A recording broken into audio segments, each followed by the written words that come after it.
Hey there, friends. I'm glad you're here. Tonight, I've got a story you're going to love.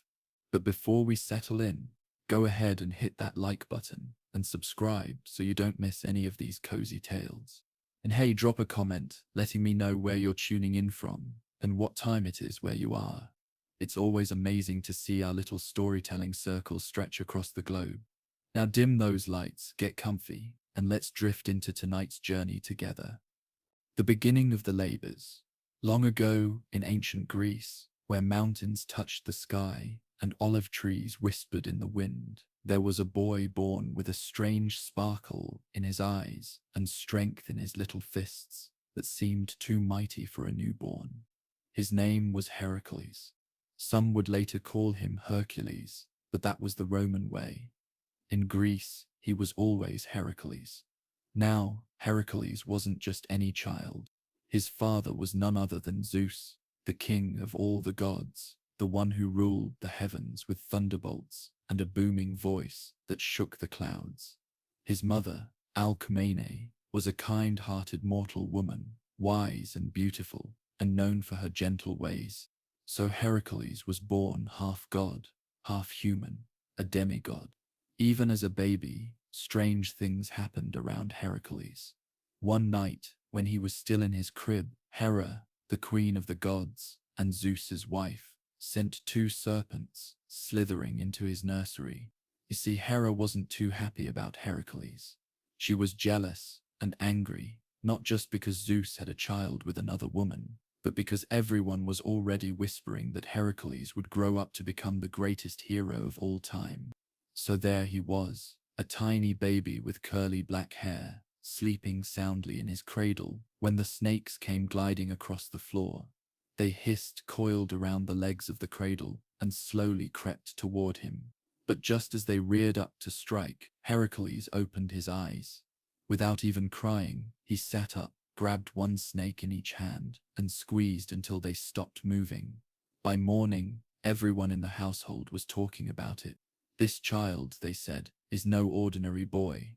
As Heracles grew older, he became stronger, braver, and a bit louder too. He could lift things grown men struggled with. He could run faster than horses and shoot arrows with amazing aim. But strength alone didn't make him a hero yet. That would come later, after hardship, mistakes, and a journey that would test every part of who he was. His early years were full of training. He learned music from a man named Linus, though to be honest, Heracles didn't have the patience for soft strings and gentle lessons. One day, when Linus scolded him for playing the lyre too roughly, Heracles got angry and struck him with the lyre itself.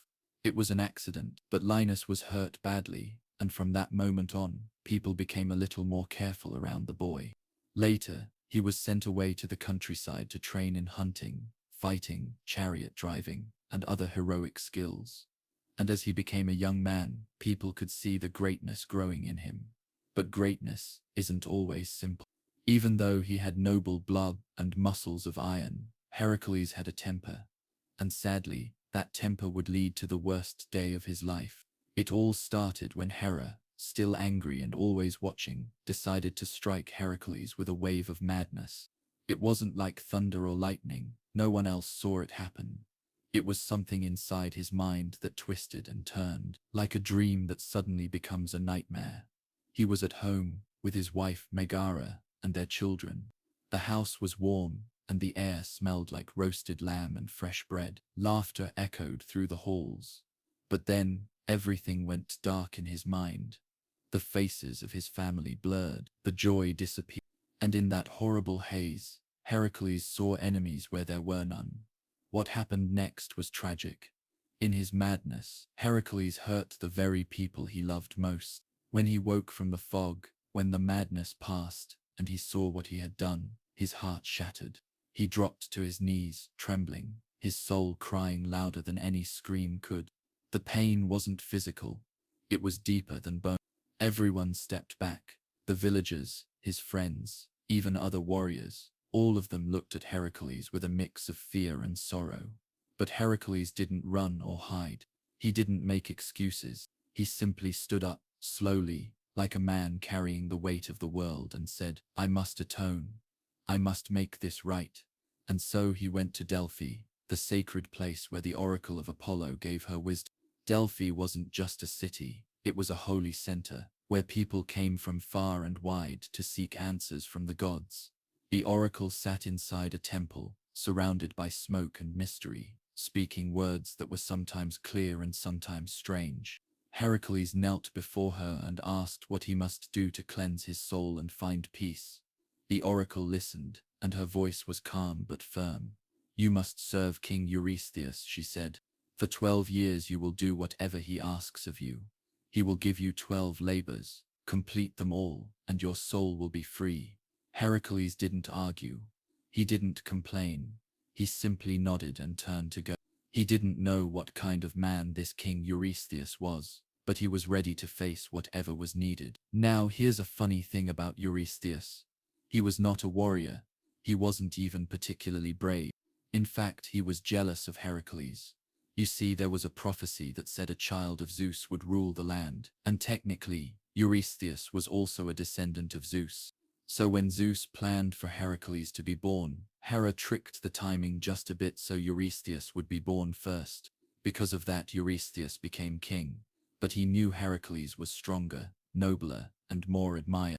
So when he heard that Hercules would serve him, Eurystheus rubbed his hands together and thought, I'll give him impossible tasks. Maybe he'll fail, maybe something will destroy him. But Hercules didn't care about the king's petty thoughts. He just wanted redemption. And so he arrived at the gates of Tiryns where Eurystheus ruled, and said plainly, I am here to serve. Give me your first labor. Eurystheus, surprised to see him already, stammered and quickly said, Very well. Your first task will be to slay the Nemean lion. Bring me its skin as proof. People nearby gasped. The Nemean lion was no ordinary beast. Its fur was golden, and so thick that weapons could not pierce it. Many had tried to kill it and none had returned. But Hercules simply nodded. Where is it? He asked. It lives in the hills near the town of Nemea, said Eurystheus. It hides in a cave. Some say it has 2 entrances. No one knows for sure. Hercules thanked him, turned and walked away. He didn't need fanfare or farewell. He had a task. And deep inside, even though his heart still ached, a spark of purpose had returned. He walked for days through forests and rocky paths. Villagers warned him to turn back. The lion, they said, can crush men with a single bite. Its roar shakes the hills. It fears nothing.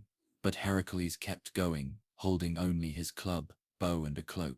At night he sat by the fire and thought of Megara and the children. He whispered their names to the stars. I will make things right, he promised.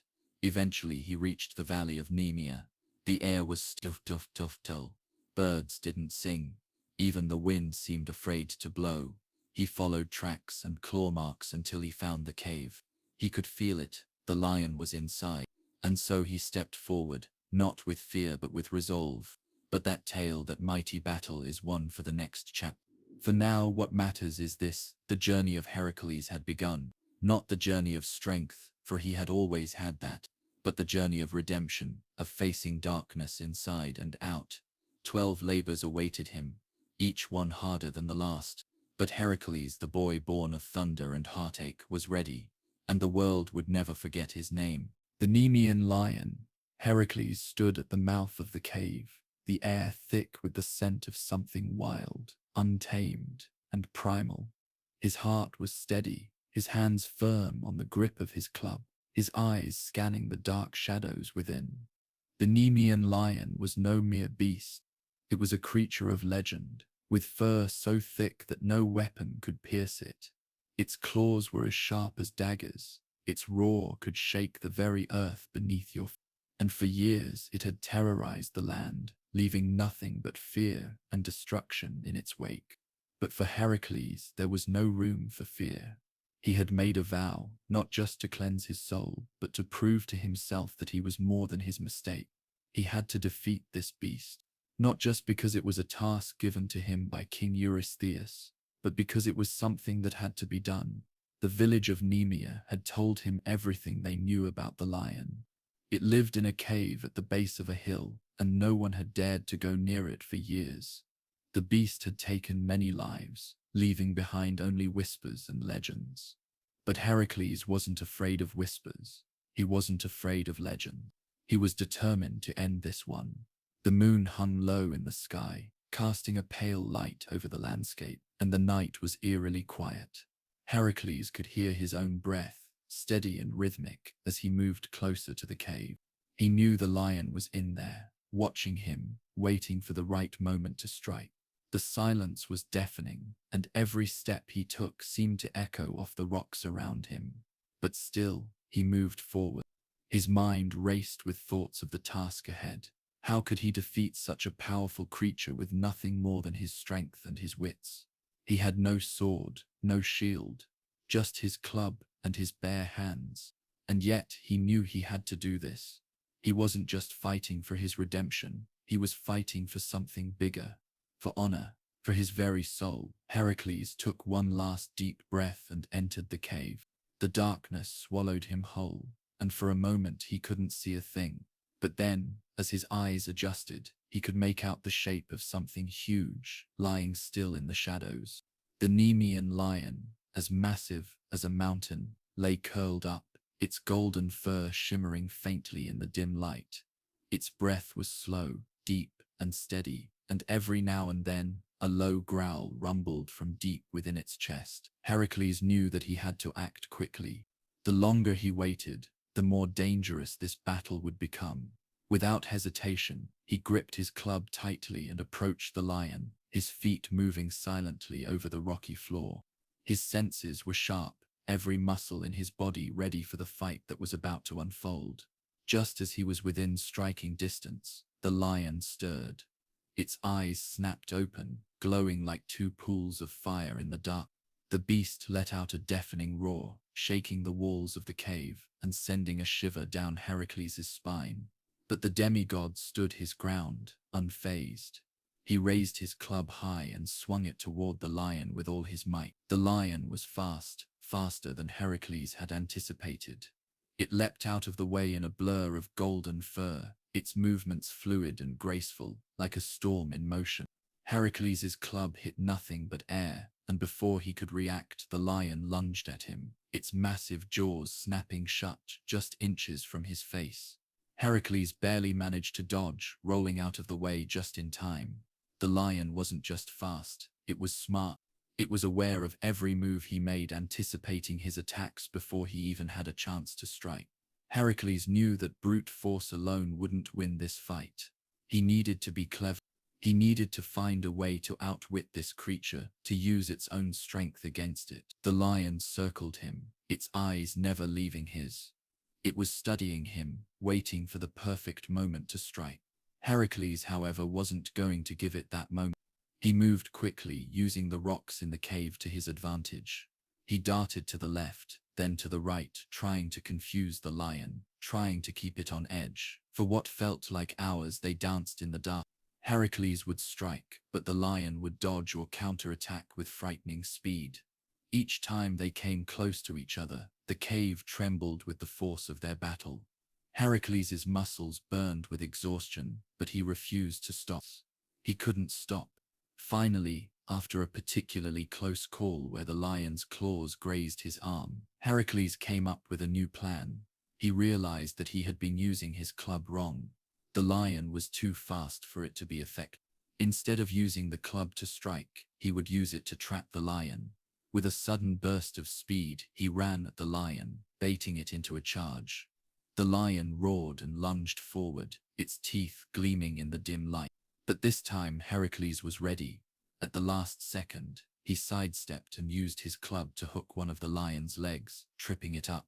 The beast let out a startled growl as it tumbled to the ground with a heavy thud. Heracles wasted no time. He leaped onto the lion's back, wrapping his arms around its thick neck. The lion thrashed wildly, but Heracles held on tight, his grip unyielding. He twisted, using all of his strength to choke the lion, pressing his forearm against its throat with all his might. The lion fought harder, but slowly its struggles began to weaken. With one final, mighty effort, Heracles tightened his hold, and the lion stopped moving. It was over. The Nemean lion had been defeated. Hercules sat on the ground, breathing heavily, his body covered in sweat, his muscles aching from the intense battle. He looked at the lion, its golden fur now still and lifeless. The task that had seemed impossible just hours before was now complete. But even in his triumph, Heracles felt a pang of sadness. He had killed a creature of legend, a beast that had been a symbol of power and fear. Yet, in that moment, he knew that this was only the beginning. He stood up and dragged the lion's body outside the cave, where the moonlight illuminated the scene. Heracles worked quickly, skinning the lion and removing its thick, impenetrable fur. It would serve as proof of his victory, a trophy of his strength. But to him it was more than that. It was a reminder of what he had overcome, of the darkness he had faced within himself and outside of himself. Heracles returned to King Eurystheus, who had been waiting for him with a mix of curiosity and disdain. When Heracles presented the lion's fur, Eurystheus's eyes widened, and he took a step back. The king had hoped that the task would prove too much for the demigod, that he would fail and be humiliated. But Heracles had succeeded, and the king couldn't deny it. "Well done, Heracles," Eurystheus said, his voice strained. "But don't think this is the end. There are many more tasks to come. You've only just begun." Heracles nodded, a silent promise in his heart. He had begun his journey, but it was far from over. And whatever came next, he would face it with the same courage, the same strength, and the same resolve that had led him to defeat the Nemean lion. And so the first of the 12 labors was complete. The world had seen the might of Heracles, but the true test had only just begun. Lernaean Hydra.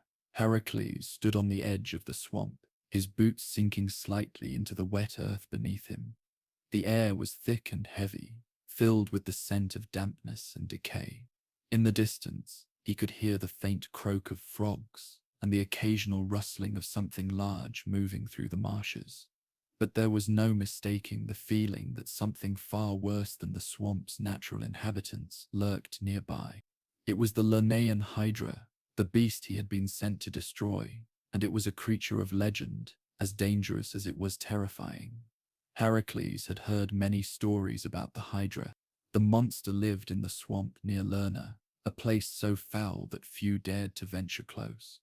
It had the body of a serpent, its scales as dark as night, and it had many heads, 9, some said, others claimed even more.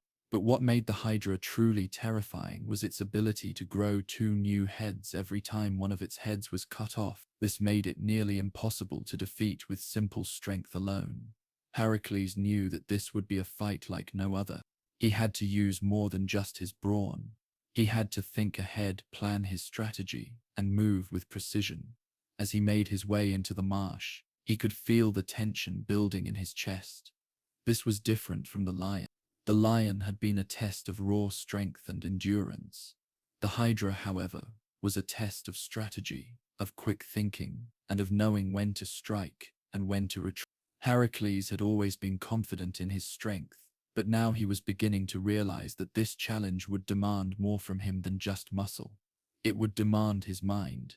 The marsh was eerily quiet now, the sounds of the swamp creatures fading away. Heracles had heard that the Hydra lived in a cave deep within the murky water, a place where the sun's light barely reached. The further he ventured into the swamp, the more oppressive the air became. The water around him grew deeper, the mud more treacherous, and the trees seemed to lean closer, their branches twisting like fingers reaching out to grab him. He couldn't shake the feeling that he was being watched, that something monstrous was lying just beneath the surface, waiting for him to make a wrong move. It was then that he saw it, emerging from the mist, rising from the murky water like some horrible nightmare. The Lernaean Hydra reared its many heads. It was a sight that would make even the bravest warrior pause. Its serpent-like body twisted and coiled, its scales shimmering in the pale light. Each of its heads was crowned with sharp, venomous fangs, and its eyes glowed with an unholy fire. As the Hydra saw Heracles, it let out a deafening hiss, its many heads snapping toward him in unison. Heracles tightened his grip on his sword, his body tensing in preparation for the battle ahead. He had faced many enemies in his life, but this one was different. The Hydra was not just a brute force to be defeated with strength alone. It was a puzzle, a challenge of strategy and wit. As the creature advanced toward him, Hercules took a deep breath and braced himself. The Hydra struck first, one of its heads lunging toward him with terrifying speed. Hercules barely managed to dodge, the serpent's fangs snapping just inches from his arm. He swung his sword at the head, aiming for its throat, but the blade bounced off the Hydra's thick scales. He cursed under his breath and backed away, quickly realizing that brute force wouldn't work here. He had to be smarter than that. The Hydra's many heads continued to strike, each one faster and more relentless than the last. Hercules ducked and weaved, doing his best to avoid the snapping jaws, but it was clear that the Hydra was relentless. With every swing of his sword he managed to cut off one head, but to his horror, each time he did, two more heads grew in its place, twice as large and twice as furious. The monster was regenerating faster than he could keep up. For every head he cut, more seemed to sprout, until the Hydra's body seemed to be a writhing mass of serpentine necks and snapping jaws. Hercules realized that he needed to change his approach. This wasn't just a physical fight, it was a battle of attrition. The Hydra was designed to regenerate, to grow stronger with every blow. He needed to find a way to stop it from growing more heads. The answer came to him in a flash fire.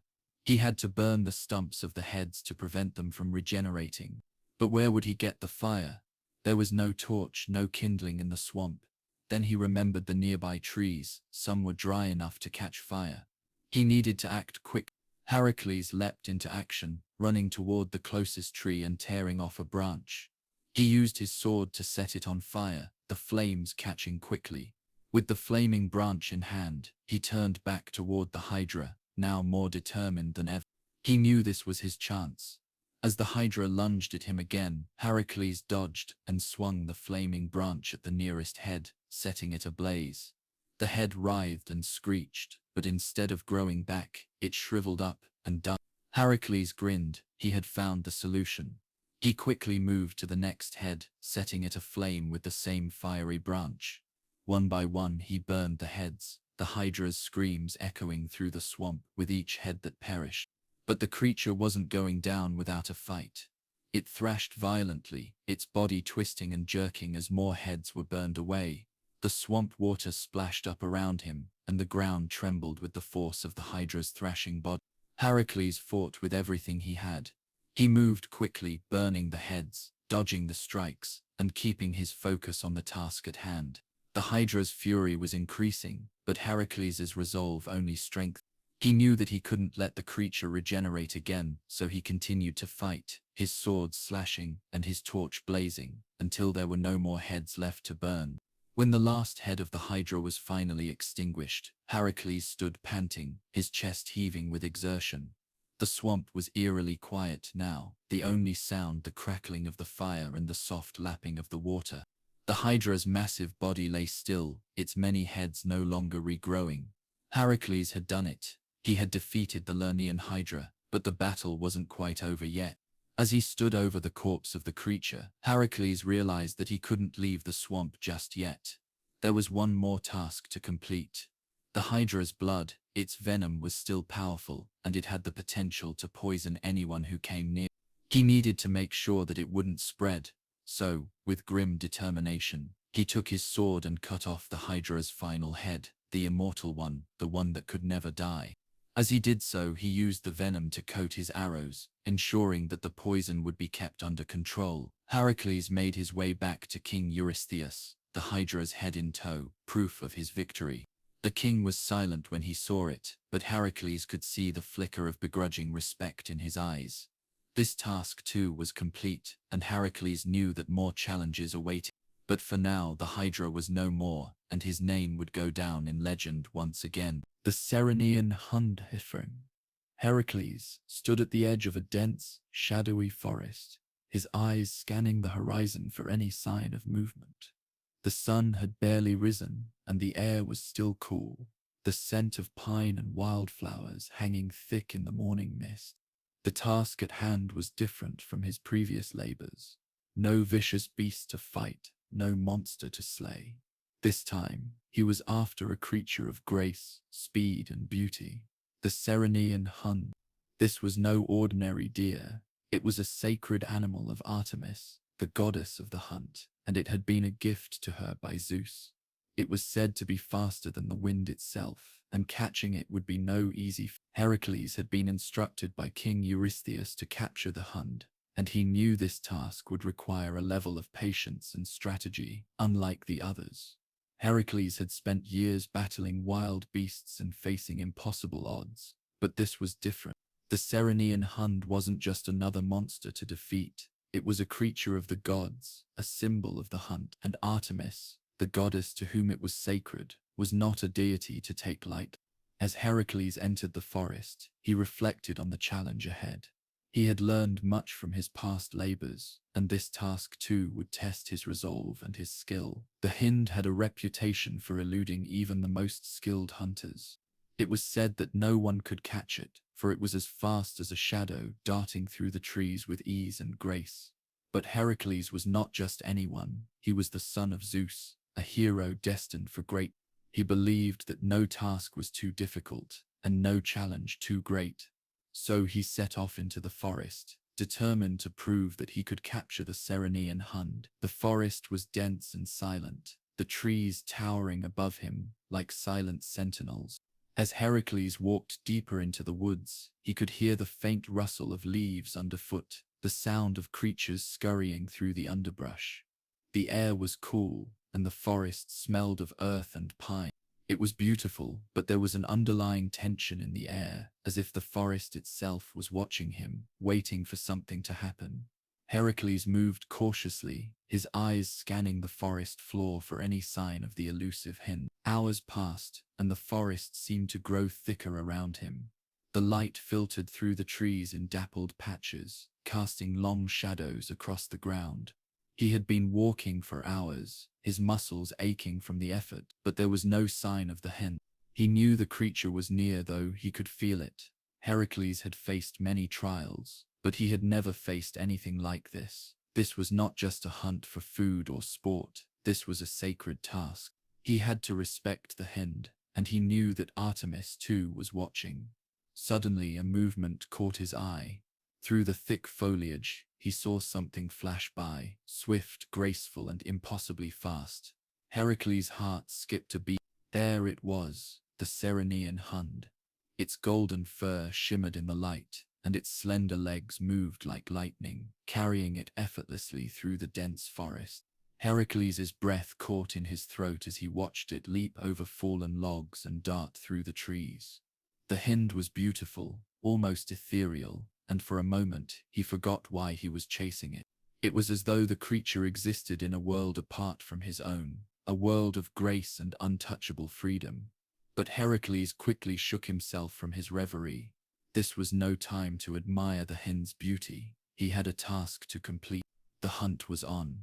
He took off after it, his powerful legs pushing him through the underbrush, his eyes locked on the Hind's swift movements. The creature was fast, but Heracles was fast. He could feel the distance between them closing, and for a moment he thought that he might actually catch it. But the Hind was no ordinary animal, and Heracles soon realized that he had underestimated it. With a flick of its tail, the Hind darted to the side, leaping gracefully over a stream and disappearing into the forest once more. Heracles skidded to a stop, his breath heavy in his chest. He had to admit that he was impressed. This creature was a master of evasion, but he would not be deterred. He had faced many challenges before, and this one would be no different. For hours Heracles pursued the Ceryneian Hund through the forest. His body was beginning to tire, but he refused to give up. He had been sent on this task by King Eurystheus, and he would not fail. The forest seemed endless, the trees closing in around him, but Heracles kept going, his eyes fixed on the Hind, never losing sight of it. The creature was growing tired too, Heracles could tell. Its movements were becoming less fluid, more erratic, and he could see that it was beginning to slow down. This was his chance. With renewed determination, Heracles pushed himself harder. His muscles burned, but he was used to pain. He had fought battles that would have killed lesser men, and he had faced monsters that would have broken the spirit of any normal warrior. The hind, for all its grace and speed, was just another challenge to be overcome. Finally, after what felt like an eternity, Hercules saw his opportunity. The hind had slowed considerably, its legs faltering as it struggled to keep up its breakneck pace. With a burst of speed, Hercules surged forward, closing the gap between them. He reached out, his hand closing around the creature's slender neck. The hind struggled, its hooves kicking the air, but Hercules held on tight. It was a struggle, but he had done it. He had caught the Ceryneian. Hercules stood there for a moment, panting heavily, his heart racing in his chest. He had captured the sacred creature, but there was no sense of triumph in his chest. As he looked into the hind's eyes, he saw something there, fear, yes, but also an understanding. It was not anger or hatred, but a silent plea for release. Hercules hesitated. He had done his duty, he had captured the creature, but he could feel the weight of Artemis's watchful gaze upon him. This was her sacred hind, and it was not meant to be a prize for his victory. He knew what he had to do. With a deep sigh, Hercules released the hind, watching as it darted away into the forest. It was free once more, and Hercules could feel the weight lift from his shoulders. He had completed the task, but not in the way he had expected. In capturing the hind, he had learned something important. Some challenges were not about victory, but about respect. Respect for the creature, respect for the gods, and respect for the natural world. Hercules made his way back to King Eurystheus, the task completed. The king, of course, was displeased with how it had been done. He had expected Hercules to present the hind as a trophy, to show it off as a symbol of his strength. But Hercules knew that the real victory was in the choice he had made, and in the respect he had shown for Artemis's sacred animal. It was a lesson that he would carry with him for the rest of his life. And though King Eurystheus may not have been pleased, Hercules felt a quiet sense of satisfaction. The hunt was over, but the lessons from it would stay with him forever. The Augean stables. Hercules stood at the entrance of the Augean stables, his eyes scanning the vast expanse before him. The stables, one of the grandest and most ancient sites in all of Greece, stretched before him like a labyrinth of walls and gates. But this wasn't just any stables, it was the home to thousands of cattle, all owned by King Augeas, a man known for his wealth and his stubbornness. The stables were a symbol of his prosperity, but they were also infamous for their filth. For years they had been left unattended, the waste piling up to such an extent that the stables had become more of a swamp than a place to house animals. The stench alone was enough to make even the hardiest of men gag, and the muck and filth seemed impossible to clean. Hercules had been given this task by King Eurystheus as one of his 12 labors. He had heard the stories about the Augean stables before, how no one had ever been able to clean them in one day, and how even King Augeas himself had given up on the task. The stables had become a symbol of the king's arrogance, a place that even the gods had given up on. But Hercules was not like other men. He was strong, clever, and determined, and he had faced impossible challenges. He had no intention of letting a mountain of manure stop him from completing his task. As he approached the stables, Hercules took a deep breath, steeling himself for what lay ahead. The smell was overpowering, the thick, rancid air clinging to his nostrils and filling his lungs. He could hear the low mooing of the cattle within, but the noise was drowned out by the steady drumming of his heart. He wasn't sure how he would clean the stables, but he knew one thing for certain: he wasn't going to back down. The challenge ahead seemed impossible, but Hercules had faced monsters, gods, and impossible odds before. This was just another task to overcome. Hercules stepped inside, and immediately he felt the weight of the task before him. The floor was covered in thick layers of filth, and the stench was so overpowering that it made his eyes water. The cattle wandered aimlessly through the muck, their hooves sinking deep into the piles of dung. The stables were dark and damp, and the walls were streaked with grime. It was a place of neglect, a place that had been forgotten by the world outside. Hercules looked around, surveying the enormity of the task. There was no way he could clean the entire place by hand, not with the amount of waste that had accumulated over the years. But Heracles wasn't one to back down from a challenge. He was a man of action, a hero who didn't let obstacles stand in his way. And as he surveyed the stables, an idea began to form in his mind. The cattle, after all, needed to be watered, and the muck needed to be cleared. The solution came to him as naturally as breathing. He would use the rivers to his advantage. Heracles made his way to the nearby river, which ran clear and swift through the valley. The river was large and powerful, its waters rushing past rocks and debris with a mighty roar. Heracles took a moment to admire the strength of the river, knowing that this was the key to his success. He had seen the way the water flowed, and he had an idea for how to divert it. The river could wash away the filth, but it would take careful planning.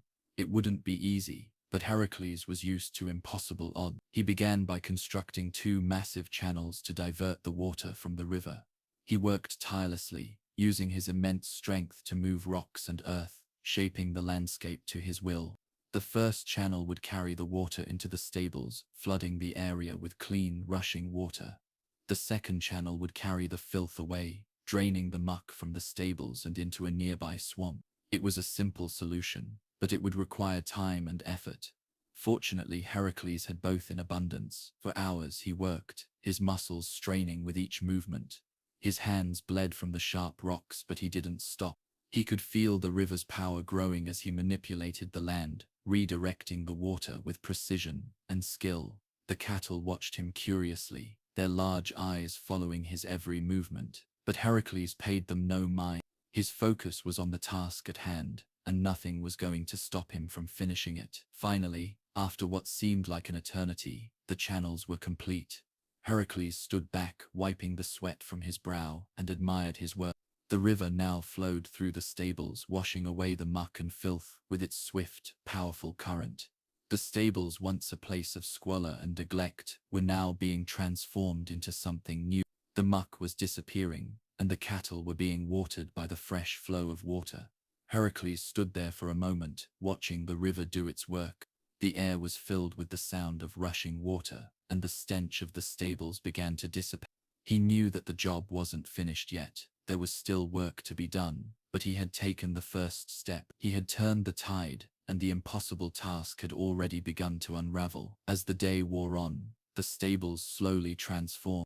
The filth continued to wash away, leaving behind clean stone floors and fresh hay. The cattle, once confined to the muck, now wandered freely in their clean environment. The stables no longer smelled of rot and decay, but of fresh air and water. Heracles worked until the sun began to set, his muscles sore and his body exhausted, but the job was nearly done. When he finally finished, Heracles stood back and surveyed the stables. The transformation was nothing short of miraculous. What had once been a place of filth and neglect was now a clean, fresh space for the cattle to thrive. Heracles had done the impossible. He had cleaned the Aegean stables in a single day. It was a task that no one had ever been able to complete, and yet Heracles had done it with skill and determination. King Eurystheus, of course, was less than impressed. He had expected Heracles to fail, to be overwhelmed by the enormity of the task.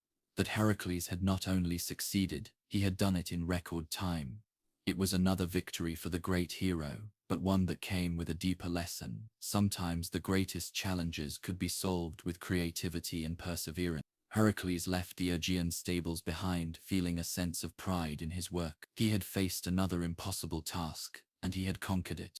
And as he looked back at the stables, now clean and shining in the light of the setting sun, he knew that this was a task that would be remembered for generations to come. The Stymphalian birds. Heracles stood at the edge of the dark forest, staring into its thick, overgrown trees. The air was still, and the only sound was the faint rustling of leaves in the breeze. It was a serene moment, almost too peaceful for the monstrous task that lay ahead. But Heracles knew better than to trust appearances. He had faced down hydras and lions, demons and gods, and he had learned that danger often lurked where it was least expected. This task, one of the 12 labors given to him by King Eurystheus, was to rid the land of the Stymphalian birds, creatures that had become a terror to the local farmers. These birds, unlike any other, had feathers made of metal and could shoot them like arrows. piercing through flesh with deadly precision. Their screeching calls echoed across the land, a sound that sent shivers down the spine of anyone who heard it. The people of the region had been living in constant fear, unable to leave their homes without the threat of the birds swooping down to attack. Hercules had been tasked with destroying these vicious creatures, and he knew it would be no simple feat. The birds had a reputation for being almost impossible to defeat, and they nested high in the trees of the Stymphalian swamp. But Heracles was no stranger to impossible odds, and with a deep breath, he stepped into the shadowy forest, determined to face whatever came his way. The trees were dense and tangled, their branches twisted and gnarled, as if trying to block out the sun. The ground beneath his feet was soft and damp, and the air felt thick with the smell of decay. Heracles moved carefully, knowing that he had to be cautious. He didn't know what to expect from the birds, but he knew they were dangerous. As he ventured deeper into the forest, the sounds of the birds grew louder. Their screeches echoed in the distance, a haunting sound that made Heracles' muscles tighten with anticipation. It wasn't long before he saw them, flashes of movement in the trees, their metal feathers gleaming in the dim light. The Stymphalian birds were not like anything he had ever encountered. They were sleek and dark, with sharp, gleaming beaks and eyes that gleamed with a terrifying intelligence. Their feathers, which seemed to shimmer in the shadows, looked as though they were made of solid metal sharp enough to cut through armor. And as they flapped their wings, they made a sound like the screech of an axe striking stone. Heracles knew he was in for a battle, but there was one problem: he couldn't get close enough to strike. The birds were fast and agile, darting in and out of the trees with ease. Every time Heracles moved forward, they would swoop down and circle above him, their metallic feathers cutting through the air like deadly missiles. They were too swift for him to catch, too dangerous to approach directly. Heracles was used to fighting creatures in direct combat, but this was different. He needed a plan. Fortunately, Heracles was no stranger to clever thinking, and he wasn't about to be outsmarted by a flock of birds. He remembered the tools he had at his disposal, the weapons that had served him so well in the past. Among them was a large bronze shield, polished to a mirror finish, which he carried with him on every task. This shield was not only a defensive tool but could also serve as a reflective surface, allowing Heracles to use the sun's rays to his advantage. Heracles had an idea. If he could use the shield to reflect the light, he might be able to blind the birds or at least disorient them long enough to get a good strike in. The key was to find a way to distract them long enough to make his move. With that in mind, he carefully positioned himself beneath a large tree, where the sunlight filtered through the branches in narrow beams. He raised the shield, angling it just right so that the sun's rays reflected off its surface and shone directly into the eyes of the birds. The result was immediate. The birds screeched in confusion, their sharp eyes squinting against the blinding light. For a moment, they were disoriented, unable to focus on Heracles. Seizing the opportunity, Heracles charged forward, drawing his sword as he moved.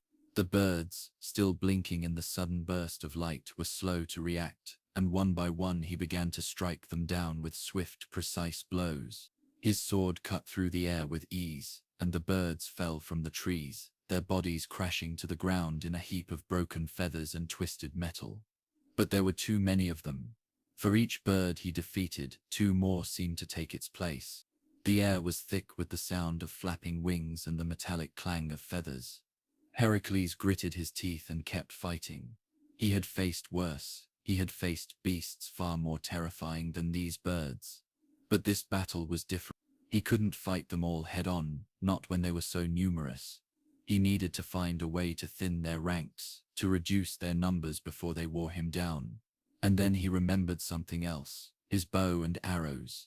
The bow had been a gift from Apollo, and though he didn't use it as often as his sword, it was a powerful weapon in the right hands. He had used it in the past with great success, and he knew that it might be the key to defeating these birds. Heracles quickly drew his bow, notching an arrow. He took aim at the birds that were circling above him, their sharp eyes fixed on him, waiting for the right moment to strike. With a steady hand, he released the arrow, watching as it flew through the air with incredible speed. The arrow found its mark, piercing through the heart of one of the birds. It fell from the sky, its metallic feathers glinting in the sunlight as it crashed to the ground. Hercules didn't stop there. He fired again and again, each arrow finding its target with deadly accuracy. The birds were falling in droves, their bodies littering the ground beneath the trees. The sound of their shrieking cries began to fade, replaced by the soft thud of their bodies hitting the earth. Hercules moved swiftly, his arrows piercing the air, taking down bird after bird, until there were no more left circling above him. At last, the battle was over. The ground was littered with the bodies of the Stymphalian birds, their metallic feathers glinting in the light like discarded weapons. Hercules stood amidst the fallen creatures, his breath coming in heavy gasps, his body exhausted from the battle. It had been a difficult fight, but he had won. The threat of the Stymphalian birds had been eliminated, and the people of the region could finally breathe easy once again. Hercules looked around, taking in the quiet forest. The air was no longer filled with the sound of screeching birds, but with the soft rustle of the trees in the wind. The battle had been won, and the land had been freed from the terror that had plagued it for so long. He smiled to himself, knowing that he had once again completed one of his impossible labors. He wiped the sweat from his brow and made his way out of the forest, ready to face whatever challenge lay ahead. The Cretan bull, Hercules, stood at the edge of the bustling port city of Knossos, on the island of Crete, staring out across the sparkling blue waters of the Aegean Sea. His eyes were fixed on the island in the distance, the land of legends, where kings ruled and monsters roamed. It was here that his next labor awaited him, the capture of the mighty Cretan bull, a beast so powerful that its mere presence had caused chaos throughout the island. The bull was no ordinary creature. It was massive, with muscles like mountains and horns sharp enough to pierce through stone. But it wasn't the bull's size or strength that made it so dangerous. It was its wild nature. No one had been able to tame it, and it was said to have terrorized the island for years, leaving a trail of destruction in its wake. Hercules wasn't intimidated, though. He had faced down giants, defeated terrifying creatures, and even wrestled with gods themselves. This bull, no matter how ferocious, would be just another challenge in his long list of impossible tasks. With his mind set on the task ahead, he boarded a ship and sailed across the Aegean Sea to Crete, prepared to face whatever awaited him on the island. Upon arriving in Knossos, Hercules was greeted by the royal court. King Minos, ruler of Crete, stood at the head of the assembly, his golden robes flowing as he addressed the hero. Hercules, the king said, "The Cretan bull has been a blight on our land for too long. It has destroyed our crops, trampled our villages, and terrified our people. I will offer you my hospitality and resources, but I must warn you, the bull is unlike anything you've ever encountered. It is said to be untamable, and many have tried to capture it before you.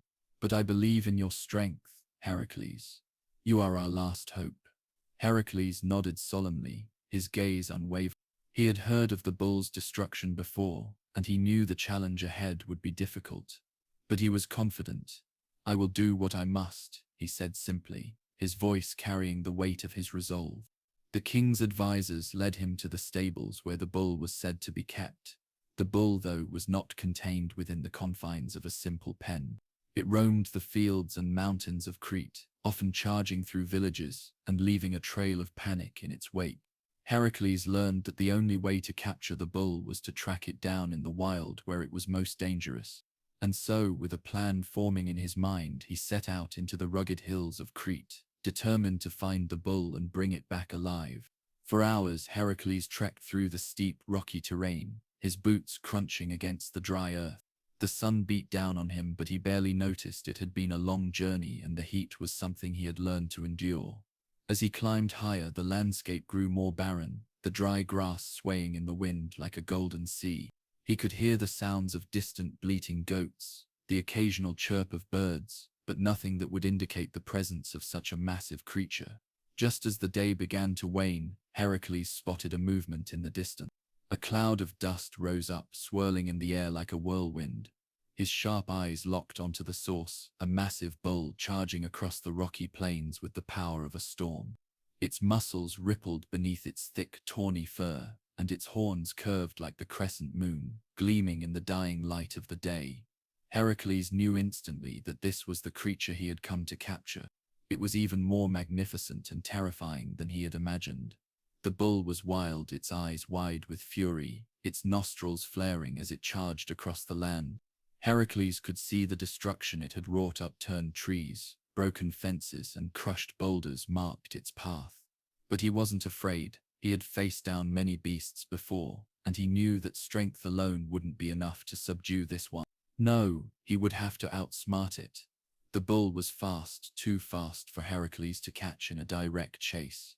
But Heracles had his own speed and agility to rely on. With a few powerful strides, he moved to intercept the beast, his muscles rippling beneath his tunic as he prepared for what would come next. He knew that he couldn't let the bull get too far away. If he did, it would be lost in the wilderness, and he would have to start all over again. Heracles had to think quickly. As the bull charged towards him, he leapt to the side, narrowly avoiding its horns. The bull's massive body thundered past him, and Heracles used the momentary distraction to grab hold of a thick rope that he had brought with him. He wasn't going to try to capture the bull by brute force. He needed to be strategic. And so, with a powerful heave, he hurled the rope towards the bull, aiming for its thick neck. The rope landed perfectly, catching the bull around its neck. But the bull was not so easily subdued. With a wild snort, it jerked its head violently, thrashing against the rope. Heracles was pulled off balance, his feet slipping in the loose gravel beneath. The bull charged again, dragging him along the ground as it fought against the restraining rope. For a moment, Heracles feared he might lose control, but he held tight, using all of his strength to steady himself and keep the rope taut. The bull continued to fight, bucking and twisting its body in a desperate attempt to break free. Heracles dug his feet into the earth, his muscles burning as he struggled to maintain his grip. His whole body was working against the beast's raw power, but Heracles was relentless. He knew he had to win this struggle or risk losing everything. Finally, after what felt like an eternity, the bull began to tire. Its thrashing slowed, its powerful movements becoming less erratic. Slowly, the creature realized it couldn't escape the rope, and its energy began to drain away. Heracles, sensing victory, tightened his grip on the rope and began to reel the bull in, step by step, bringing it closer and closer to him. With one final effort, Heracles yanked the rope tightly, pulling the bull to its knees. The creature let out a defiant bellow, but it was no use. The mighty bull, once so untamable, was now subdued. Heracles stood over it, panting heavily, sweat dripping down his brow. His muscles ached, his body bruised from the struggle, but the bull was now his to command. He had succeeded in his task. With the bull finally subdued, Heracles carefully tied it to a sturdy tree, ensuring it wouldn't escape while he prepared to return to Knossos. As he made his way back to the city, he couldn't help but feel a sense of satisfaction. Another labor completed, another challenge overcome. And though the Cretan bull was a fierce and powerful beast, it had been no match for the strength, will, and cleverness of Heracles. When he arrived back in Knossos, the people hailed him as a hero, their cheers ringing out across the city. King Minos himself greeted Heracles, his eyes filled with admiration. "You have done it, Heracles," the king said. "You have captured the Cretan bull and brought peace to our land. You are truly the greatest of heroes." Heracles nodded, his expression humble. "It was not easy," he said, "but it was a task that had to be done." And with that, he handed the Cretan bull over to the king's men, ready to move on to his next labor. The mayors of Diomedes. Heracles had just returned from the island of Crete, where he had successfully captured the Cretan bull, a task that had tested his strength and resolve. He was still basking in the glory of his victory when his next labor arrived, a task that seemed even more daunting than the last. The king, Eurystheus, was relentless in his demand for Heracles to prove himself, and this time, the challenge was one that struck fear into the hearts of even the bravest warriors. Heracles' next task was to capture the infamous mares of Diomedes, the man-eating horses of the warlike king Diomedes. These mares were no ordinary horses. They were wild, savage creatures whose ferocity had made them legendary across the land. The story of the mares of Diomedes was one of terror and awe. King Diomedes, a cruel and bloodthirsty ruler, had raised the mares on a diet of human flesh, and they had become vicious, untamable beasts. The horses had been kept in a stable by the king's palace, but they were not like any horses Hercules had ever encountered. Their eyes glowed with a savage hunger, and their strength was unmatched, making them a deadly force to be reckoned with. They were the stuff of nightmares, and the idea of capturing them alive was something that seemed nearly impossible. Eurystheus had tasked Heracles with capturing the mares and bringing them back alive. If he could succeed in this, it would mark another triumph in his series of labors, but it was also a task that seemed destined to fail. The idea of subduing such terrifying creatures was a daunting one, but Heracles wasn't one to back down from a challenge. So, with a sense of determination in his heart and a steely resolve in his eyes, he set out for Thrace, the land where King Diomedes ruled, and where the mares were said to reside. The journey to Thrace was long and treacherous. Heracles traveled through dense forests and across rocky hills, the sun beating down on him as he crossed the rugged landscape. Despite the beauty of the land, there was a sense of danger in the air, as though the very earth itself was warning him of the challenge that lay ahead. As he made his way toward the palace of Diomedes, he couldn't help but wonder what awaited him there. What kind of horrors would he face in the land of the mares? When he finally reached the outskirts of the palace, Heracles saw that it was a massive fortress built into the side of a jagged mountain. The walls were high and thick, with towers that seemed to pierce the sky. Guards stood watch, their eyes scanning the horizon for any signs of danger, but Heracles wasn't concerned with the guards. His mind was focused entirely on the mares, and he knew that getting past the guards would be the least of his worries. He approached the gates of the palace, where the guards immediately challenged him. "Who goes there?" one of the guards called, his voice gruff. Heracles, without a moment's hesitation, stepped forward and raised his hand in peace. "I am Heracles, the son of Zeus, and I have come to capture the mares of Diomedes." The guards exchanged uneasy glances, their expressions shifting between suspicion and disbelief. "You must be mad to think you can tame the mares," one of them said. "They are not mere horses, they are monsters, beasts of war raised on human flesh. No one has ever even come close to capturing them." Heracles didn't flinch at the warning. He had heard the stories, but he wasn't afraid. He had faced down beasts much larger and more dangerous than a handful of wild horses. "You have faced greater challenges," he replied calmly, "and I will face this one as well." With that, the guards stepped aside, allowing him entry into the palace. Inside, the palace was even more magnificent than he had imagined. There were marble columns that gleamed in the sunlight, and the halls were lined with tapestries depicting scenes of battle and conquest. But Heracles didn't linger in the palace. He knew exactly where he needed to go. The mares were kept in a stable at the far end of the palace grounds, and he was determined to reach them. As he approached the stable, the sounds of the mares grew louder, high-pitched whinnies, the sound of hooves stamping on the ground, and the eerie, unsettling noise of teeth gnashing. The air around the stable was thick with the smell of sweat and fear, and Heracles could sense the tension in the air. He knew that these horses would not be easily subdued, but he had prepared himself for this moment. The mares were unlike any horses he had ever seen. They were massive, their bodies rippling with muscle, and their coats were a dark, almost unnatural shade of red. Their eyes were wild, filled with a dangerous intelligence that made them all the more terrifying. Heracles knew he had to act quickly before they realized he was there. With one swift motion, he reached into his pack and pulled out a thick, heavy rope. He had no intention of trying to fight the mares head-on. They were too strong and too wild for that. Instead, he would use his wits and his strength to outsmart. Heracles knew that if he could get close enough to the mares, he could use the rope to lasso them and pull them under control. But as he stepped into the stable, the mares immediately took notice of him. Their eyes locked onto him, and in an instant they were charging toward him, their hooves pounding the earth like thunder. Heracles barely had time to react.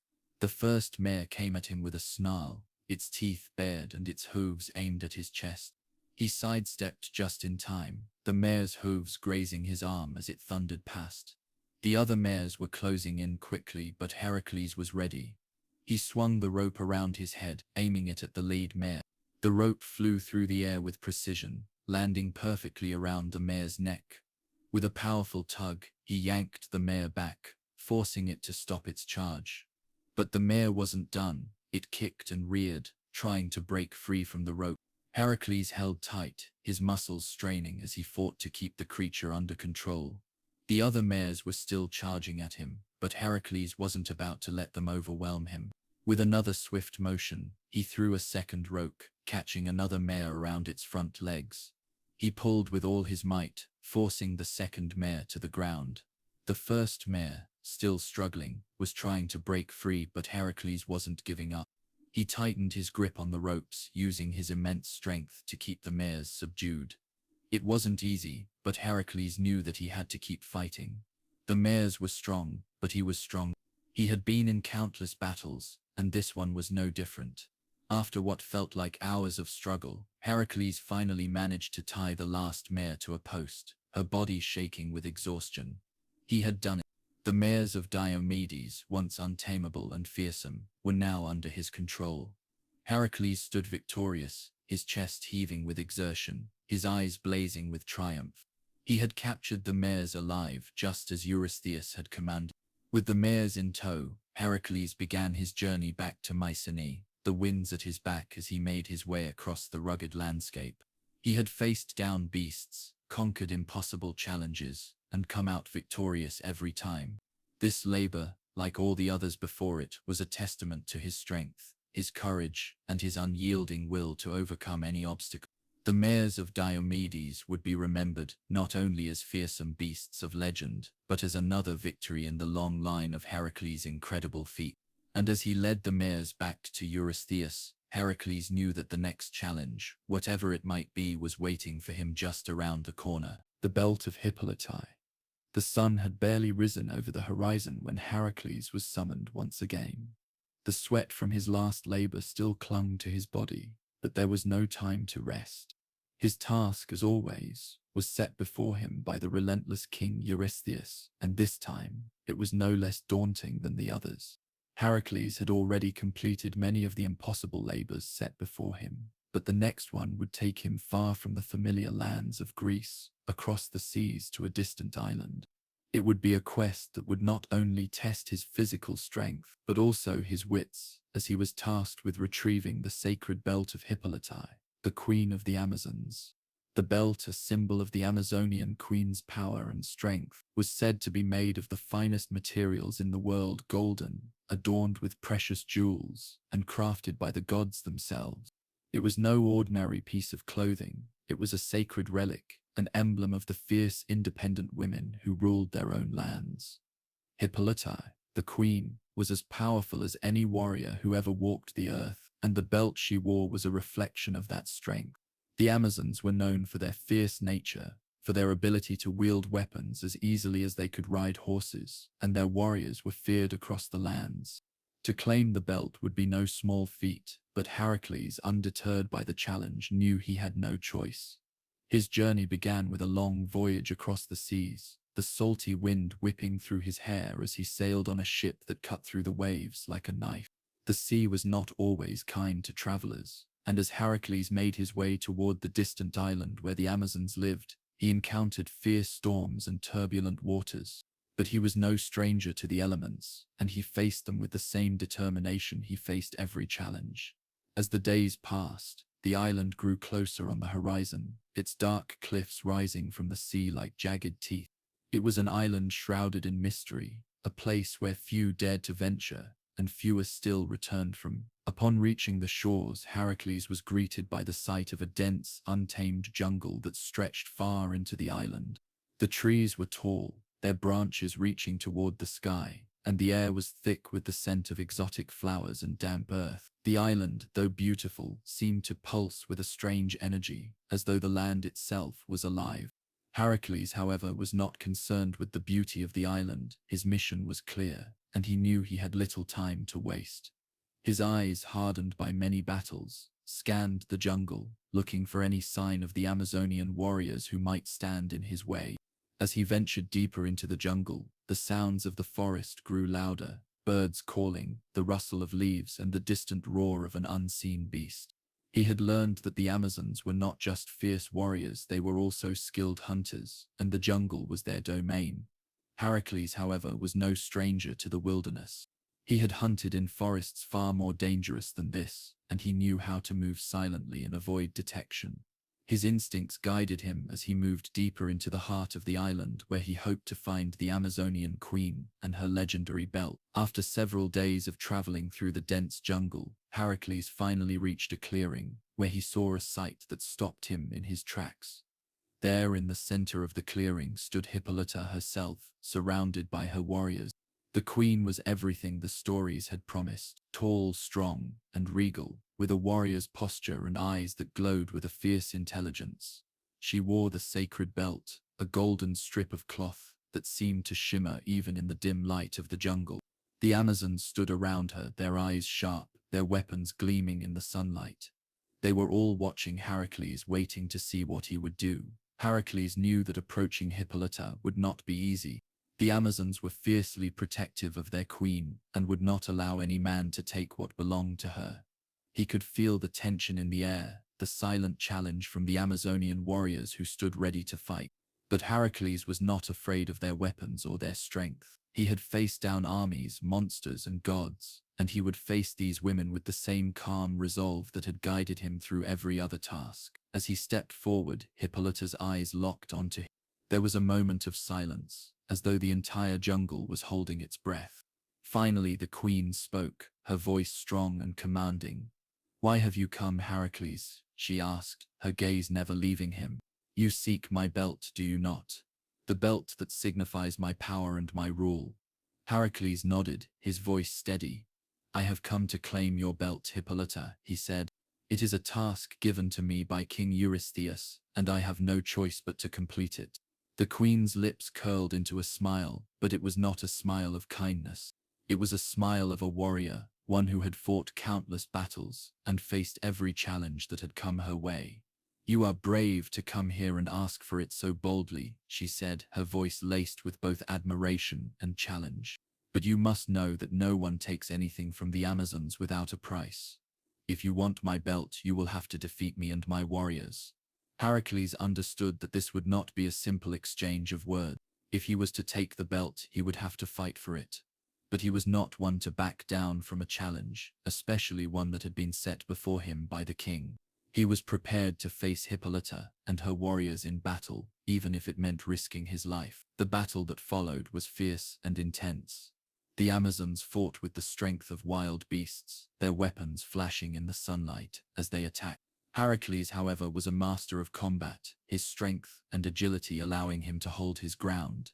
He fought with precision, taking down Amazonian warriors one by one, his movements fluid and controlled. But as strong as he was, the Amazons were no mere opponents. They were skilled, and they fought with a ferocity that Hercules had never seen before. At last it came down to a final confrontation between Hercules and Hippolyta herself. The queen was a formidable opponent, her sword flashing in the air as she came at him with a speed that seemed impossible for someone so strong. Hercules met her with his own weapon, blocking her strikes and parrying her attack. The battle raged on, the two warriors locked in a deadly dance of strength and skill. For what felt like an eternity, they fought, neither gaining the upper hand, but in the end it was Hercules who emerged victorious. With one final decisive strike, he disarmed Hippolyta, knocking her sword from her hand and leaving her at his mercy. The queen, though defeated, did not surrender easily. She stood tall, her eyes burning with defiance, but she knew when the battle was lost. "You have won, Hercules," she said, her voice grudgingly respectful. "Take the belt, but know that it has cost you more than you might have expected." Hercules nodded, his expression somber. He had come to claim the belt, but he had also gained something far more valuable: respect. He had earned the admiration of Hippolyta and the Amazons, not through brute strength alone, but through his honor and his courage. And though he had taken the belt, he knew that the battle had been more than just a task to complete. It had been a test of his character. With the belt in hand, Hercules turned to leave, but Hippolyta's voice called out to him one last time. "You are a worthy opponent, Hercules," she said. May your journey bring you the glory you seek, but know that the cost of your labors is always higher than you think. Hercules did not respond, but he understood the weight of her word. The task was complete, but the journey was far from over. As he made his way back to Mycenae, the belt of Hippolyta resting across his shoulder, Heracles knew that the next challenge, whatever it might be, would test him in ways he could not yet imagine. But that was the nature of the 12 labors, each one more difficult than the last, each one pushing him to his limit. And as he continued on his journey, Heracles steeled himself for whatever lay ahead, knowing that he would face it with the same courage and strength that had brought him this far. The cattle of Geryon. Heracles had already completed so many impossible tasks, each more dangerous than the last. He had faced down the Nemean lion, captured the Ceryneian hind, and wrestled with the mighty boar of Erymanthus.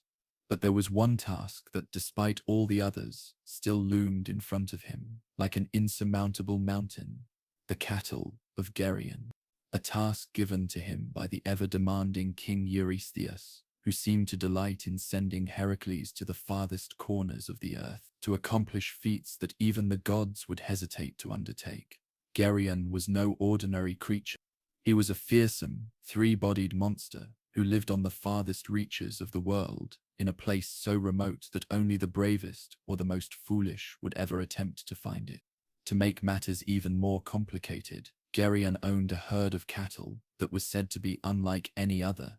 These cattle were large and wild, with red hides that gleamed like fire in the sun. They were strong, fierce creatures that could defend themselves against even the mightiest of warriors. It was no wonder that Eurystheus had chosen this task for Heracles. If he could retrieve the cattle, he would prove himself as the greatest of all heroes. Heracles was no stranger to long journeys. He had already crossed seas and wandered through dangerous lands in his previous labors. But this time, the task seemed different. Geryon's lair was said to be far beyond the reaches of normal men, past the familiar lands and into the unknown. Heracles would have to travel through deserts, cross treacherous mountains, and navigate through forests full of wild beasts. But Heracles did not flinch. He had faced far worse challenges in his life, and he knew that this task, like all the others, was something he had to accomplish. With his bow slung over his back and his mighty club in hand, Heracles set out on his journey. He traveled across the lands of Greece, his path taking him through plains and forests, across rivers and hills. The further he traveled, the more he realized how vast and empty the world could be. He passed through lands where no man had ever set foot, and though he was a hero known far and wide, he felt small and insignificant in the face of the vastness of nature. He wondered how long it would take to find Geryon's cattle, how many obstacles he would have to face before he could finally claim the herd for Eurystheus. Days turned into weeks, and Heracles pushed on. His journey took him through lands where the sun beat down relentlessly, the heat so intense that even the hardiest of men would have collapsed from exhaustion. But Heracles was made of tougher stuff. He had endured far worse trials in the past, and he would endure this one as well. He had only one goal in mind: to find Geryon's cattle and bring them back to Mycenae no matter what it took. Finally, after what seemed like an eternity, Heracles arrived at the shores of the great ocean, where the land ended and the sea stretched out into the horizon. It was here, he had been told, that he would find the land of Geryon. The ocean was wild, and the waves crashed violently against the rocks, but Heracles pressed on. He had heard tales of a giant called Erymanthus, a giant who guarded the waters of the ocean. The giant, it was said, could be a formidable opponent, but Heracles had faced giants before, and he was not afraid of another battle. When Heracles finally reached the island of Geryon, he saw it for what it truly was: a barren, desolate place covered in jagged rocks and high cliffs. There was little vegetation, and the land was dry, as though the sun had long ago scorched everything that once lived there. In the distance, he could see the herd of cattle grazing on the sparse grass, and though the sight was a welcome one, it was also a foreboding one. The cattle of Geryon were unlike any creatures Heracles had ever seen.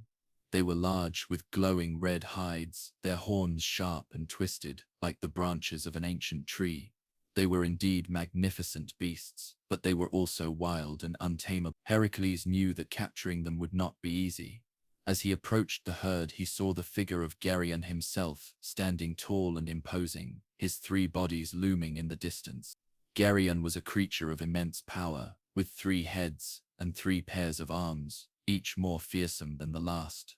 He had 3 sets of legs, and each of his bodies was as strong and durable as the other. His eyes burned with the fury of 1,000 storms, and his voice was like the roar of thunder as he called to his cattle. "Who dares to come to my land and steal my cattle?" Geryon's voice echoed through the desolate landscape. Heracles stood tall, his body still and resolute. "It is I, Heracles, who has come to take your cattle," he said. "The task has been given to me by King Eurystheus, and I will not leave without them." Geryon's laugh was deep and mocking. "You think you can take them from me, mortal," he bellowed. "You are nothing but a fool to come here. But if you wish to try, I will give you a fight like no other." Heracles knew that Geryon was not a creature to be taken lightly, but he was determined to succeed, no matter the odds. He knew that if he could defeat Geryon, he would have earned the right to take the cattle. And so the battle began. Geryon charged at Heracles with all 3 of his bodies, each one a whirlwind of destruction. He swung his massive fists at Heracles, who ducked and dodged with incredible speed. Heracles struck back with his mighty club, landing blow after blow on Geryon's 3 bodies. But for every hit he landed, Geryon seemed to absorb it, his monstrous form almost invulnerable to Heracles' attacks. For hours they fought, Heracles and Geryon locked in a battle that seemed to stretch on forever. The ground beneath their feet trembled with every strike, and the very air around them seemed to crackle with energy. But Heracles, undeterred, fought with the heart of a lion, determined to finish what he had started. Finally, with one mighty blow, he struck Geryon in the chest, his club connecting with a force that shook the very heavens. Geryon let out a howl of pain, his 3 bodies crumbling beneath the impact. Heracles stood over the fallen monster, panting and covered in sweat. The fight was over. Geryon, though powerful, was no match for the strength and resolve of Heracles. With the monster defeated, Heracles turned his attention to the herd of cattle. The beasts, sensing their master's defeat, stood quietly, their fierce eyes no longer glowing with anger. Heracles approached them slowly, careful not to anger them further. He knew that capturing them would take patience and skill, but he had no doubt that he could do it. After several days of careful planning, Heracles succeeded in rounding up the cattle. He used his strength and cunning to herd them together, ensuring that they would follow him back across the treacherous journey. With the cattle safely in his possession, Heracles set off on the long journey back to Mycenae, knowing that this task, like all the others, was now behind him. As he traveled, he could feel the weight of his labors pressing down on him. The journey had been long and difficult, but he had completed it. When Heracles finally returned to Mycenae, he presented the cattle to King Eurystheus, who was both awed and enraged by Heracles' success. The task was complete, but the hero's journey was far from over. He had proven once again that no challenge was too great for him, no monster too powerful, no task too impossible. And so, as he looked ahead to the final labors, Heracles knew that there would be more battles to fight, more creatures to conquer, and more obstacles to overcome. But he also knew that with each victory, he was one step closer to completing the impossible 12 labors of Heracles. The apples of the Hesperides. After his victory over the cattle of Geryon, Heracles continued to face the impossible tasks set before him by King Eurystheus. The hero had fought, conquered, and triumphed over monsters, beasts, and deities that no one had ever dared challenge before. But just when he thought he might be nearing the end of his labors, Eurystheus sent him on a task that would prove to be unlike anything he had faced so far: to retrieve the golden apples of the Hesperides. These apples, unlike any other, were said to possess magical qualities. They were guarded by the Hesperides, beautiful nymphs who lived in a remote corner of the earth where few had ever ventured. And to make matters more complicated, the apples were kept in a garden that was surrounded by a fearsome dragon named Ladon, who never slept and would defend the apples with his life. Heracles knew that this would be a journey like no other, one that would test him in ways he could not yet imagine. The task was daunting, for the apples of the Hesperides were not only hidden in a distant place, but also guarded by powerful forces that seemed unbeatable. And yet, as with all the challenges that had come before, Heracles had no choice but to accept the task. With determination in his heart, he set out on his journey, knowing that this might be the most difficult labor of them all. His first step was to gather information about the location of the garden. Unlike his previous labors, which had required little more than strength and courage, this task would require wisdom and careful planning. Heracles could not simply march into the unknown and expect to succeed. He would need to learn where the apples were and how to reach them. Heracles traveled through many lands, seeking advice from wise men, nymphs, and even gods who might know the way to the garden. He journeyed far and wide, crossing mountains and rivers, speaking with every sage and oracle he could find. Finally, he encountered an old man named Nereus, who was known as the Old Man of the Sea. Nereus was a shapeshifter, able to change his form at will, but Heracles, ever clever, managed to capture him and force him to reveal the secret of the Hesperides' location. Nereus told Heracles that the garden was situated at the western edge of the world, beyond the lands where the sun set, and that it was a place that no mortal had ever reached without divine help. Determined to press on, Heracles journeyed even further west, leaving the known world behind.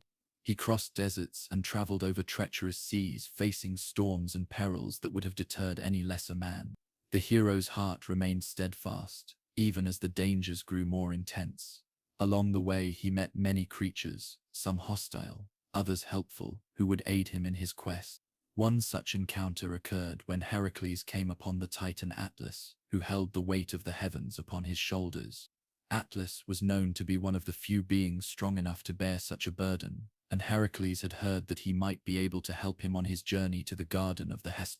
Heracles approached Atlas, who, though burdened by the weight of the world, welcomed him with a solemn dignity. "You seek the apples of the Hesperides?" Atlas asked, his voice a deep rumble that seemed to reverberate in the very earth. "I know of their location, for I have passed that way before. But there is one thing you must understand, Heracles. You cannot reach them alone." Heracles, ever willing to face any challenge head-on, listened intently as Atlas spoke. The Titan explained that while he knew where the garden was, it was guarded by many dangers that only a being with great strength and endurance could overcome. But there was one way Heracles might succeed in retrieving the apples. Atlas, being so burdened by the weight of the heavens, could not carry them himself, but he could lift the weight of the world long enough to allow Heracles to get the apples. However, the task would not be simple. In exchange for his help, Atlas asked Heracles to take on the burden of holding up the heavens for a short time. Heracles agreed, for he was determined to complete the task, and so, with the weight of the world upon his shoulders, he watched as Atlas set off toward the garden of the Hesperides. As Atlas journeyed, Heracles stood beneath the weight of the sky, his muscles straining under the pressure. The sky above seemed to press down on him, and the very earth beneath him seemed to tremble with the weight of the world. Yet, Heracles did not falter. He knew that this was only a temporary burden, and that if he could hold out, he would soon have the apples and be able to return to Eurystheus. When Atlas returned with the apples, Heracles, ever the clever one, found a way to relieve himself of the burden he was carrying. He asked Atlas to hold the heavens once more while he adjusted his position, and when the Titan took the weight back onto his shoulders, Heracles swiftly took the apples from him. Atlas, knowing that he had been tricked, was furious, but Heracles had already completed the task. The apples were his, and the labor was all but finished. Heracles made his way back to Mycenae, the golden apples in his possession.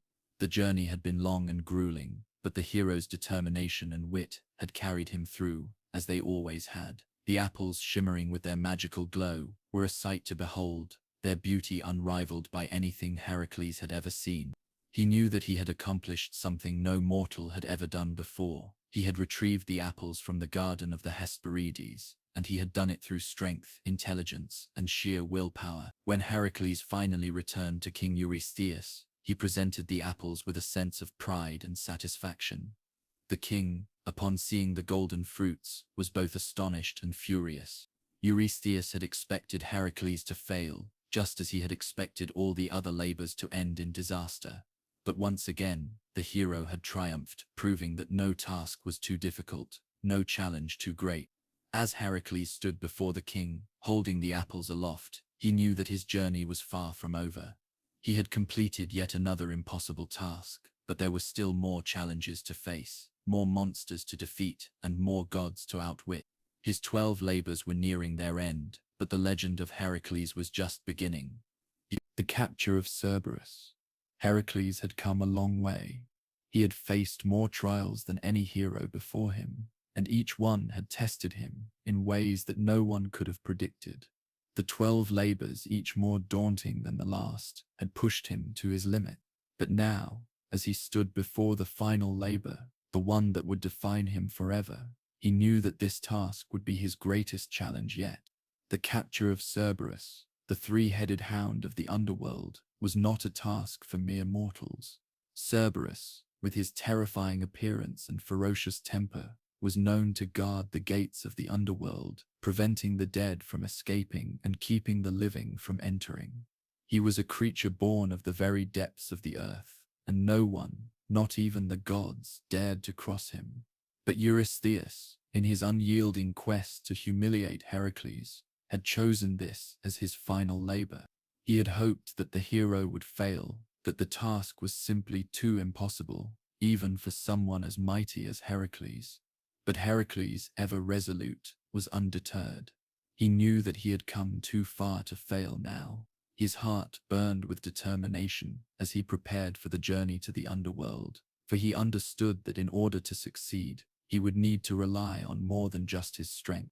This labor, perhaps more than any other, would require both physical might and mental fortitude, a balance of power and strategy that only a true hero could master. Heracles set out toward the land of the dead, knowing that the path ahead would be filled with dangers unlike any he had faced before. He traveled for many days, crossing rivers and forests, climbing mountains and traversing vast plains. Along the way, he encountered various beings, some kind and others hostile, but each encounter brought him one step closer to the gates of the underworld. The closer he got to his goal, the heavier the weight of the task seemed to become. But Heracles did not waver. When he finally arrived at the gates of the underworld, the entrance to the realm of the dead, Heracles was met by the god Hermes. Hermes, the messenger of the gods, known for his wit and cunning, and he was a frequent traveler between the world of the living and the world of the dead. Seeing Heracles, he nodded in approval, knowing the enormity of the task that lay ahead of him. "You seek Cerberus, the guardian of the gates," Hermes said, his voice light, but filled with an understanding of the peril Heracles was about to face. "Know that no mortal has ever captured him and lived to tell the tale. You will need more than strength to succeed in this labor. You must approach with caution, for Cerberus will not be easily tamed." Heracles listened intently, the weight of the journey pressing on him. He knew that Hermes was offering him valuable advice, but he also knew that no amount of caution could take away from the sheer difficulty of the task ahead. He had faced monsters, gods, and beasts, but Cerberus was unlike any other. This would be a battle of endurance, of patience, and above all, of unwavering resolve. With Hermes' guidance, Heracles entered the underworld. The air grew colder as he descended, the darkness swallowing him whole. The path was treacherous, filled with the whispers of the dead, and the oppressive weight of the souls trapped within the underworld seemed to press down on him. Yet Heracles moved forward, his heart beating with determination. He knew that he had to stay focused, for the deeper he went, the closer he would come to Cerberus and the final task that would bring him the glory he so richly deserved. As Heracles ventured deeper into the underworld, he came across a figure he recognized, the great hero Theseus. Theseus had once been trapped in the underworld himself, but now he was free, a victim of the very realm he had once conquered. "Heracles," Theseus called out, his voice a faint echo in the silence of the underworld. "I know why you've come. Cerberus is a fierce beast, and no one can face him without a plan. I have been where you are now, and I know the terror of his 3 heads, but I also know that he is not invincible. You must approach him carefully, for brute force alone will not win this battle." Heracles nodded, grateful for the advice of another hero who had faced the same challenge. "I will do whatever it takes," he said, his voice steady and unwavering. And with that, he continued on his way, ever closer to the gates of the underworld, where Cerberus awaited. Finally, after what seemed like an eternity of walking through the dark, oppressive corridors of the underworld, Hercules reached the entrance to the realm where Cerberus resided. The gates loomed before him, massive and foreboding, and beyond them, he could feel the presence of the mighty beast. The sound of growling echoed in the distance, the rumble of Cerberus's deep, terrifying voice reverberating through the wall. Heracles steeled himself, his muscles tensing, as he prepared for the final confrontation. And then, Cerberus appeared. The hound, 3 heads snarling, stepped out from the shadows, his massive form casting a long, dark shadow across the ground. His eyes burned with fury, and his teeth gleamed like daggers in the dim light. The creature was more terrifying than Heracles could have imagined, each of his 3 heads snapping and biting at the air as though eager to tear Heracles apart. But the hero was not afraid. He had faced monsters, gods, and beasts, and he knew that fear had no place in his heart. He would defeat Cerberus, just as he had defeated every challenge before. With a roar, Cerberus lunged at Heracles, his 3 heads snapping in unison. But Heracles was ready. Using his strength and agility, he dodged the attack, his muscles rippling with the effort. He grabbed Cerberus by the throat, his hands closing around the creature's neck, and with a mighty heave, he wrestled the beast to the ground. The hound howled in fury, but Heracles did not relent. He fought with all his might, using every ounce of strength to hold the beast in place. It was a battle of wills, a test of endurance, but Heracles was determined. He kept Cerberus pinned to the ground, refusing to let the hound break free. The creature struggled and thrashed, but Heracles held firm, using every tactic he had learned throughout his long and arduous journey. Slowly, the hound's struggles began to weaken, and with a final effort, Heracles managed to subdue Cerberus completely. The mighty beast lay at his feet, subdued by the strength and will of one mortal man. Heracles had done it. He had captured Cerberus, the guardian of the underworld, and completed the final labor. With the 3-headed hound in tow, he made his way back to the world of the living, where his fame would spread far and wide. His journey had come to an end, and he had emerged victorious. The gods themselves had watched in awe as Heracles completed the impossible, and his name would be remembered for centuries to come. Upon returning to King Eurystheus, Heracles presented Cerberus to the king, who upon seeing the mighty hound was filled with a mix of fear and awe. The king, though furious at Heracles' success, could not deny the hero's incredible strength and courage. And so, with the completion of this final labor, Heracles' 12 labors were at an end, and the hero's legend was cemented for all time. Heracles had proven himself, not just as a mighty warrior, but as a hero for the ages, someone who had faced down the impossible and come out victorious. His labors were over, but his legacy would live on forever, inspiring generations to come.